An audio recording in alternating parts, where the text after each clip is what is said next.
சில சுரங்க திட்டங்களுக்கு பொதுமக்களிடம் கருத்து கேட்பதிலிருந்து விலக்கு அளித்திருக்கும் முடிவை அதனால் ஏற்படும் பாதிப்புகளை கருத்தில் கொண்டு ஒன்றிய அரசு திரும்பப் பெற வேண்டும் என்று பிரதமர் மோடியை தமிழ்நாடு முதலமைச்சர் மு.க.ஸ்டாலின் வலியுறுத்தியுள்ளார். சுற்றுச்சூழல், வனம் மற்றும் காலநிலை மாற்ற அமைச்சகத்தின் சுற்றுச்சூழல் தாக்க மதிப்பீட்டு பிரிவால் வெளியிடப்பட்டுள்ள குறிப்பாணையை தமது கடிதத்தில் முதலமைச்சர் ஸ்டாலின் சுட்டிக்காட்டியுள்ளார்.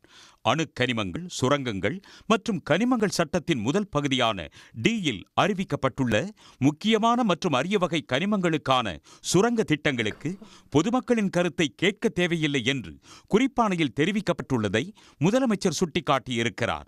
பொதுமக்களிடம் கருத்து கேட்பதில் இருந்து திட்டங்களுக்கு விலக்களிப்பது என்பது வாழ்வாதார இழப்பு உள்ளிட்ட நியாயமான கவலைகளை வெளிப்படுத்தும் உள்ளூர் மக்களின் உரிமைகளை பறிப்பதாகும் என்று முதலமைச்சர் ஸ்டாலின் கவலை தெரிவித்துள்ளார். இத்தகைய முக்கியத்துவம் வாய்ந்த கொள்கை மாற்றங்கள் நாடாளுமன்றத்திலும் சட்டமன்றங்களிலும் விவாதிக்கப்பட வேண்டும் என்று அறிவுறுத்தியுள்ள மு.க.ஸ்டாலின், இதுபோன்ற முடிவுகள் மாநில அரசுகள் மற்றும் மக்களின் உரிய ஆலோசனையுடன் செய்யப்பட வேண்டும் என்றும் கூறியுள்ளார். இதை பின்பற்றாமல் வெளியிடப்படும் அறிவிப்புகள் மக்களாட்சி நெறிமுறைக்கும் கூட்டாட்சி உணர்வுக்கும் எதிரானவை என்று தமது எதிர்ப்பை பதிவு செய்துள்ளார்.